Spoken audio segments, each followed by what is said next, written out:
you let me know when you're ready. How have you been? So I'm gonna go. So I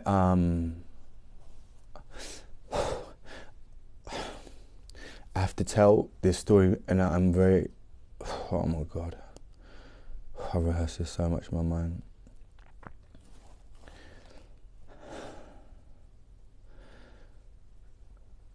So someone that I loved as a person very dearly, and someone I'm very close to, has decided to take her own life, as everyone knows, and I've been speaking to her for the last 3-4 months. We've always been in contact since we were together, since we weren't, and it's always been a loving friendship. And I was so vulnerable with her in my moments when we first met, and I told her everything about me because I felt safe with her.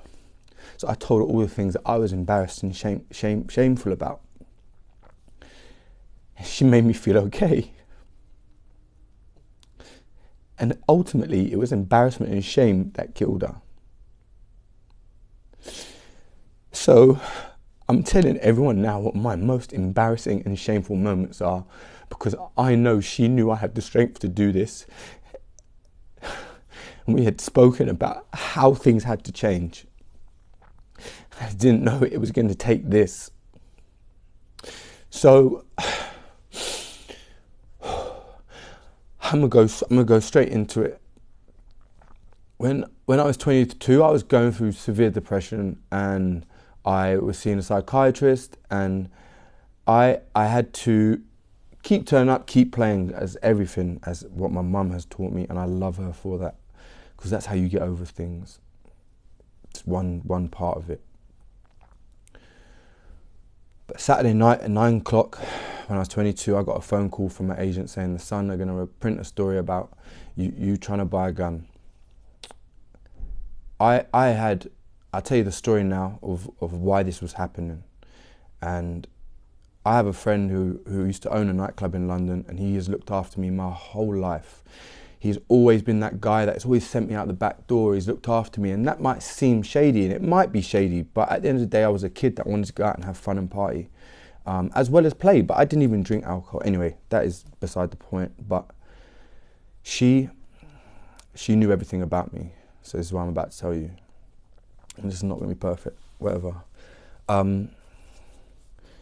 So I met a guy who was at this nightclub, who I told you about, my friend's nightclub, and he ended up being in and around whatever, and I knew he was, he was a bad man, or it was in the scene, or was trying to make his way doing whatever he was doing. And I decided at a point it was time for me to take my own life, and I tried to buy a gun from him.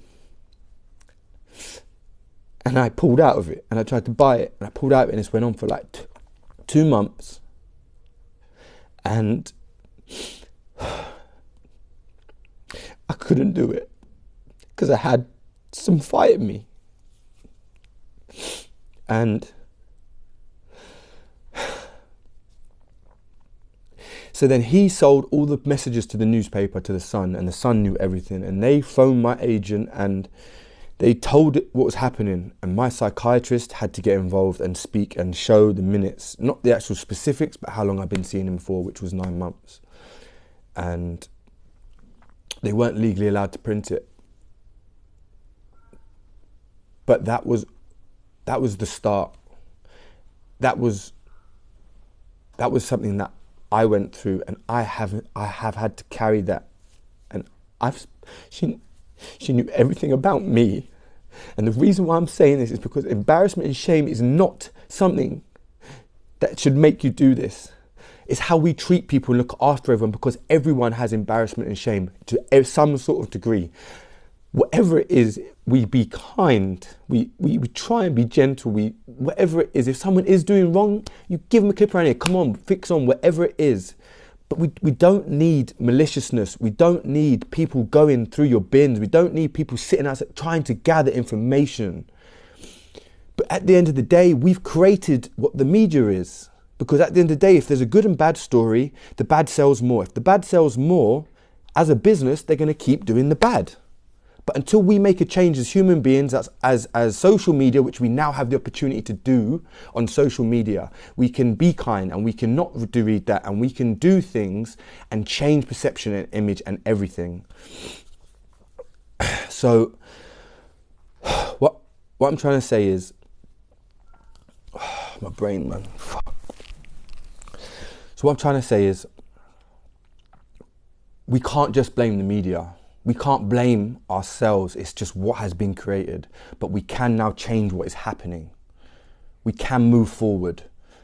Her life will not go in vain. And this is why I have to tell this story. And there's so many more things that have happened. And you know, through my age, I was the happiest youngest kid till I was 20. And I'm sharing my experience because these are the things that I've spoken to her about, which I had hoped had given her some light,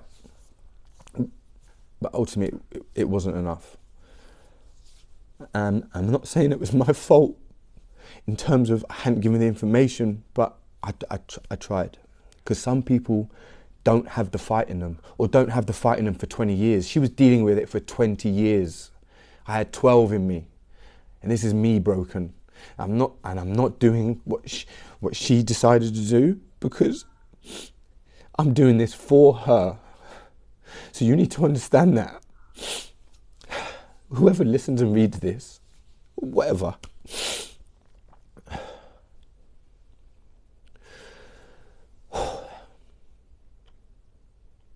I'm trying to say it's okay to be vulnerable. And I'm trying to say that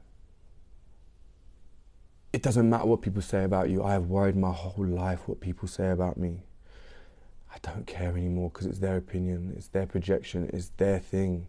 I know who I am. I've always known who I am, but I've been told who I am from a young age, because yes, I've been in pain.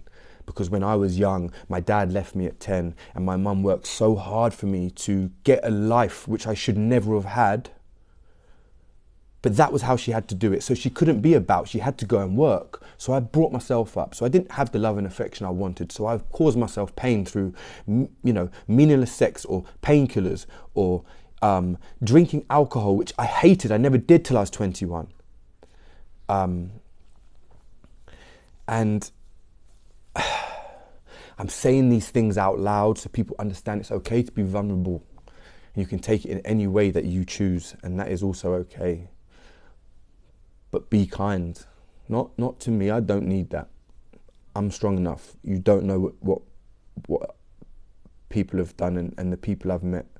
Like, I've hated the fact my whole life that my dad left me at 10 years old, right? And like, the fact is, I can't, I was young, I'm white, my dad's black. My story was so mixed, it was so all over.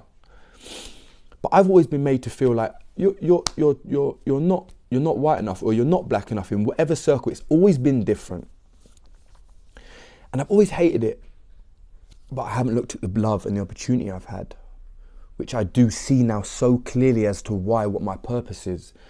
My dad may have left, but I would never have met Sean Edwards, Brian Ashton, Kevin Lidlow, Steve Black, Laird Hamilton, like Gabby Reese, Margot Wells. I would never met these people who have been, I'm sorry if I've missed any names out, it's not like that, but something bad happened, something great happens. You need to see the meaning and the beauty within whatever, and there is nothing beautiful within what's happened.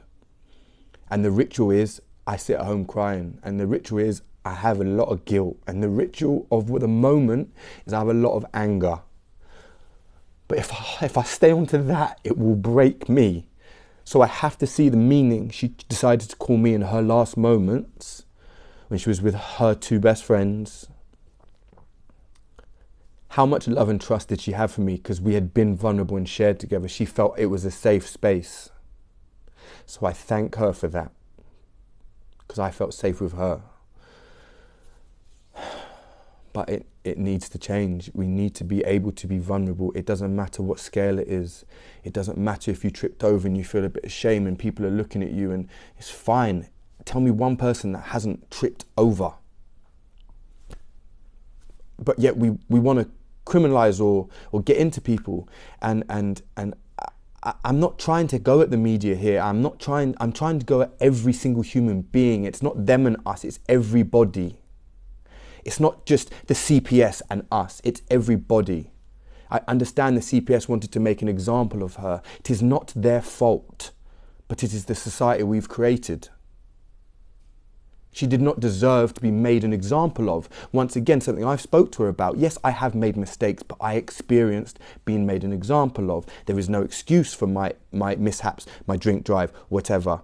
But I was made an example of in terms of how grand and great they made it. That was what they were doing. I could handle it. She texted me on Friday and she said that she had to plead guilty, and I had a game. I had a game of rugby, which again is another story, a distraction. Everything is a distraction until we actually understand that love and healing and coming together is what we need to do. And I'm not trying to preach to anybody, because I am no better than the next man. I've been born into a life and I'm a bit more fortunate. I'm very fortunate because I don't look bad and I've got talent. I get that, but I've been told my whole life that that's wrong. Like, and I'm admitting that, but I've also been through a lot of pain. And I'm strong enough to carry it.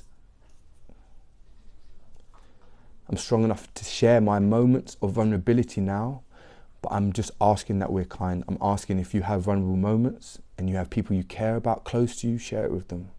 They won't criminalize or vindict or get angry with you.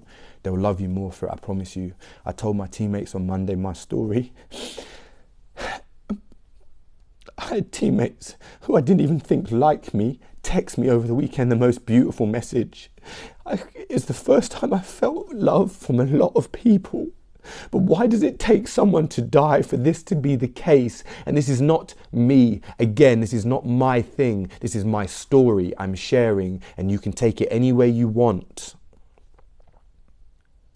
But I have to. I'm talking to a camera, I can't even look in it.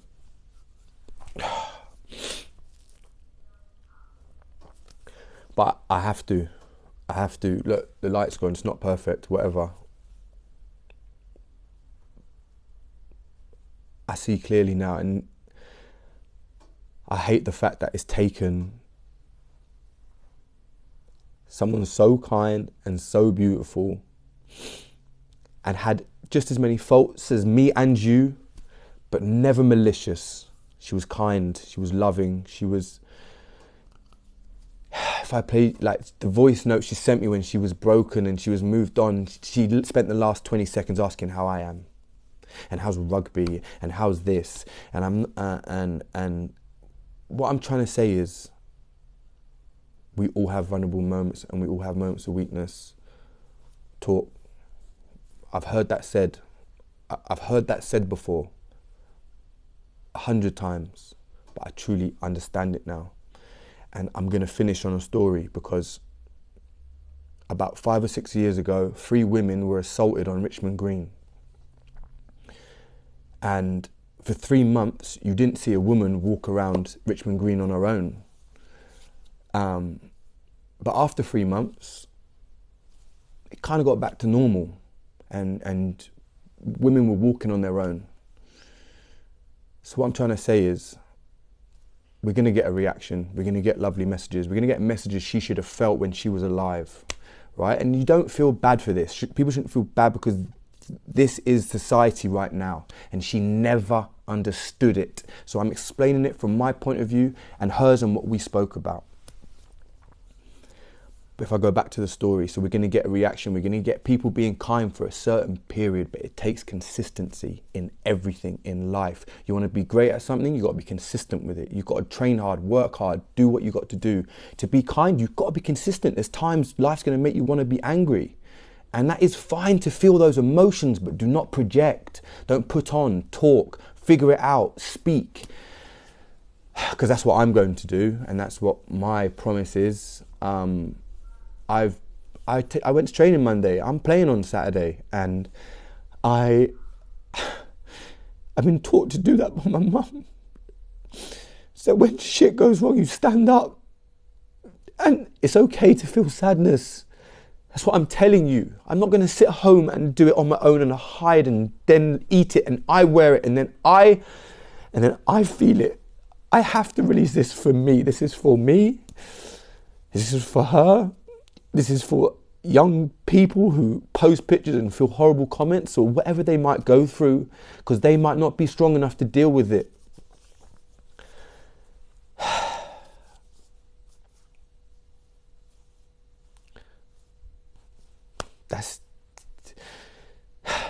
Be consistent. If you want to be great, if you want to be Michael Jordan, he goes and shoots 3 points 1,000 million times. You hear it. You hear it about if you want to go and be an actor, you rehearse. You want to go be a businessman, you learn, you study. You want to be a good human being, you consistently have to do it. I haven't in my life because I've let my pain and anger get in the better of me. I've numbed myself over and over again. I'm not letting it happen no more. I'm not letting it happen no more. I had to say this and I miss her. I've written her messages that she's not going to read because her phone's not on. Well, it is, but she's not here. But I've had to voice things to her. And I'm going to play the message at some point, the voice note she left about 15 days ago, because people need to hear it. But right now, this is me. You can make jokes. I don't care. It ain't going to affect me.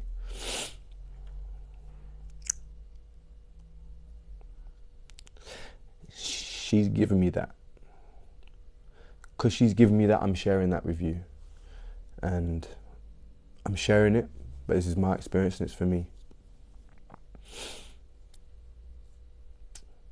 I just want to thank everyone that's been kind to her, to me, to her boyfriend, to her family, to whoever. Continue being kind. Don't make it take this. Don't make it take for an artist to die before you buy his painting. If it's great, buy it. Consistency. It's not easy sometimes to get out of bed. That's what my mum taught me. You've got to get up and do it. Every time I've been knocked back, I get up and I do it. I've been knocked back playing a game and it felt like the hardest thing in the world to get up and play and try and do well. But every time I've played better, a game, this is life. This is life. And I haven't cried in 20 years because I bottled up everything. And I haven't stopped. I'm done. That's it. I'm finished.